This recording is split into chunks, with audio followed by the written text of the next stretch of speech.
الرحمن الرحيم. الحمد لله رب العالمين والعاقبة للمتقين والصلاة والسلام على سيد الأنبياء والمرسلين. قال القرآن: قل جاء الحق وزهق الباطل إن الباطل كان زهوقا. بھائیو، چند دن پہلے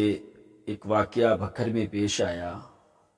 جس کے بارے میں سوشل میڈیا کے اوپر حضرت علامہ مولانا مفتی منیر شاکر صاحب حافظہ اللہ ان کے بارے میں غلط قسم کے لوگوں نے الفاظ استعمال کیے،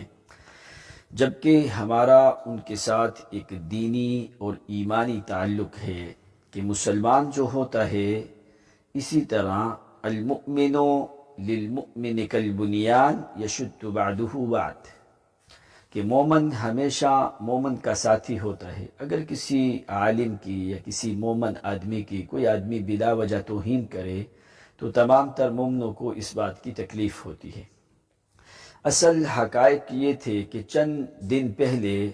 تلگنگ کی سرزمین میں بکھر کے علاقے کا ایک مولوی تھا. اس نے ہمارا بھی نام لے کے فضول باتیں کی اور خاص کر حضرت مولانا مفتی منیر شاکر صاحب حافظہ اللہ ان کے اوپر جو ہے بڑے غلط الفاظ استعمال کیے، یہاں تک کہ ملحد، مرتد اور زندیق کے الفاظ، ایسے کلمات کہنا یہ کسی عالم کا کام نہیں. یہ کسی سید الجوہ ہے، ایسے کہ نام لے کے کسی آدمی کے اوپر ایسے غلط الفاظ استعمال کرنا، یہ کسی عالم کو یہ چیز زیب نہیں دیتی. تو یہی باتیں جو ہیں اس آدمی کی جہالت کے اوپر یہ بات دلالت کرتی ہیں کہ وہ آدمی ایک نادان اور جاہل آدمی تھا. اس نے بہت سے علماء کے بارے میں، اور علماء ورثۃ الانبیاء، علماء انبیاء کے وارث ہوتے ہیں، جو حقیقی معنوں میں جو قرآن اور حدیث کو لوگوں کے سامنے صحیح معنوں میں بیان کر رہے ہیں اور اللہ تعالیٰ کی توحید کا برملا اعلان کر رہے ہیں. مفسر قرآن، داعی توحید و سنت اور ماہر العلوم والفنون، بہت بڑی کتابوں کے مؤلف جو ہیں حضرت مولانا مفتی منیر شاکر صاحب حافظہ اللہ، ان کا نام لے کے ان کے اوپر ملحد، زندیق اور ایسے فتوے لگائے اور کہا کہ ان کی باتیں سننا بھی حرام ہے. چلیں، ہماری بات تو کوئی نہیں، ہم تو ٹھیک ہے ان کے زبانوں کے مطابق، ہم جاہل ہیں، نادان ہیں، طالب علم ہیں، کم علم ہیں، ہمارا کوئی مسئلہ نہیں. لیکن ایک اتنے بڑے عالم دین کے بارے میں، ایک مفتی اعظم کے بارے میں، اتنی کتابوں کے مؤلف ہیں اور مفسر قرآن کے بارے میں، اور جنہوں نے پیغمبر کی سنت کا صحیح معنوں میں دفاع کیا ہے، ایسے عالم دین کے بارے میں باتیں کرنا یہ خالصتاً جہالت ہے اور نادانی ہے. اسی لیے ہم کہتے ہیں کہ ایسے شخص کو، جس بھی وہ جماعت کا فرد ہے، پوری جماعت کو چاہیے کہ ایسے نادان شخص کو اپنی جماعت سے نکالا جائے، جو کہ ان کی جماعت کے لیے یہ جو ہے ایک اہانت کا باعث ہے. ایسے شخص کو کسی جماعت کے اندر نہیں ہونا چاہیے. وہ پوری جماعت کی بے عزتی اور اہانت کروانے کے اوپر تلا ہوا شخص ہے، جبکہ ہم تو اس کی بات کا جواب دینا مناسب نہیں سمجھتے. اس لیے اس آدمی کا آدمی جواب دے جس میں لا یعقل والی صفت نہ ہو. تو جو لا یعقل کا مصداق ہو، کالحمار کمثل الحمار یحمل اسفارا، اور ایسے لوگوں کا جواب دینا ہم پسند نہیں کرتے. اور ہم جو ہے خاص طور پہ حضرت مولانا مفتی منیر شاکر صاحب کے صبر اور تحمل کو داد دیتے ہیں کہ اتنے بڑے عظیم شخص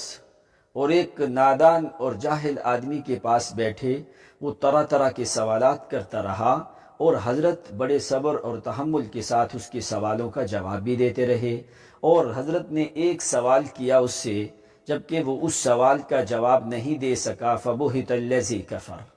یعنی ایسی باتیں کرنا، سٹیجوں پہ فضولیات کو بیان کرنا اور علماء کی توہین کرنا، ایسا شخص جو ہے وہ کسی جماعت میں رہنے کا اہل نہیں ہے. وہ اس جماعت کے لیے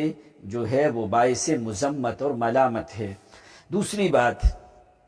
کہ لوگوں نے مشہور کیا مفتی صاحب کے بارے میں کہ بھائی انہوں نے آ کے ظلم کیا، جبر کیا. جو ہے آپ وہ خود ویڈیو آپ نے بھی دیکھی ہوگی کہ حضرت مفتی صاحب 24 منٹ تک صبر و تحمل کا مظاہرہ اس کی غلط باتیں بھی سنتے رہے، حالانکہ اس کے 5-6 سوالوں کا انہوں نے جواب دیا، جبکہ اس کے پاس ایک سوال کا جواب نہیں آیا جس کو منسوسہ اور غیر منسوسہ کے بارے میں بھی علم نہیں ہے،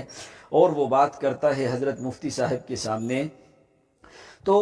اس کے باوجود جس وقت انہوں نے حضرت مفتی صاحب کے گن مین کے اوپر حملہ، ان لوگوں کا حق بنتا تھا کہ ان سے جو ہے اپنے گن مین کا دفاع کرنا، یہ تو ہر آدمی کے اوپر ضروری ہے، لازم ہے۔ انہوں نے جب حملہ کی، پھر حضرت مفتی صاحب اٹھے اور اس کا جواب دیتے ہوئے اس کو سائیڈ پہ کیا۔ اور ایسے لوگ جو ہیں، جو لوگوں کو ابھی بھی گمراہ کر رہے ہیں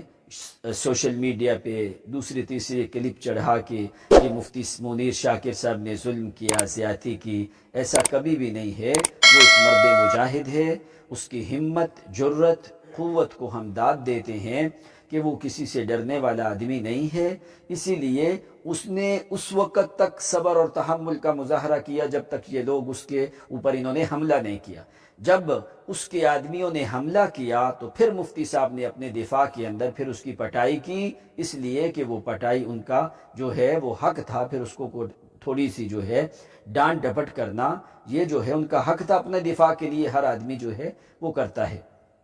تو اس لیے مفتی صاحب نے اس کے ساتھ جادو کی بات کی، وہ کہتا ہے بہت سے مسائل میں اختلاف ہے، یعنی ایک بات کے اوپر بھی اس آدمی نے حضرت مفتی صاحب کے سوالوں کے جواب نہیں دیے، لہٰذا ہمیں اس آدمی کے ساتھ کوئی لین دین کا معاملہ نہیں ہے، جیسا بھی وہ آدمی ہے چلتا رہے، لیکن ہم اپنی عامت الناس کو یہ بات باور کروانا چاہتے ہیں کہ یہ جو سوشل میڈیا کے اوپر مفتی صاحب کے بارے میں غلط الفاظ چڑھائے جاتے ہیں، غلط الفاظ جو ہے ان کے بارے میں لوگ کہتے ہیں، یہ ایک مسلمان کا کام نہیں ہے، یہ ایک مومن کا کام نہیں ہے۔ بہر کیف ایسے تمام چیزوں کی ہم مذمت کرتے ہیں، اور جو حضرت مفتی صاحب کے ساتھیوں کے اوپر یا وہ بھکر والے لوگوں کے اوپر جو FIR ہوئی ہے، انشاءاللہ تعالی وہ بہت جلد ختم ہوگی، اللہ تعالی حق کو غالب کرے گا، اور جتنے بھی مرکزی اشاعت توحید و سنت کے لوگ ہیں وہ سب مفتی صاحب کے ساتھ قدم بقدم کھڑے ہیں، اور ہم بھی ہر تعاون کے لیے حضرت مفتی صاحب کے ساتھ ہیں، ان کی شخصیت کی بنا پہ نہیں، صرف اس وجہ سے کہ وہ شخص قرآن و حدیث کا درس دن رات جو ہے وہ قرآن و حدیث کی درس و تدریس میں مشغول ہے، اور جو ہے یہ جو لوگ ہیں یہ جو باتیں کرنے والے ہیں، ان کی حیثیت آپ کو سمجھ آ جائے گی، اور آپ نے دیکھ لی ہوگی جو 24 منٹ کا حضرت کا کلپ آیا ہے، جو ساری ویڈیو بنی ہے، جبکہ مفتی صاحب اس کہتے ہی فوری بھاگ گیا باہر سے لوگوں کو جمع کرنے کے لیے کہ بھائی میرے اوپر حملہ آور ہوئے ہیں، اور آپ خود لوگ جو ہے وہ ویڈیو پوری دیکھو تاکہ آپ لوگوں کو کوئی گمراہ نہ کر سکے۔ اللہ تعالیٰ سے ہماری دعا ہے کہ اللہ تعالیٰ ہمیں علماء کی عزت اور احترام کرنے کی توفیق دے، جو حقیقی معنوں میں علماء ہیں، ایسے لوگ نہیں جو علماء کے اوپر نام دے کے فتوے لگانے والے ہیں۔ اللہ تعالیٰ ان کے شر سے محفوظ رکھے، اور عامت الناس ان کی باتوں میں آ کے کبھی بھی گمراہ نہ ہوں۔ وما علینا الا البلاغ المبین۔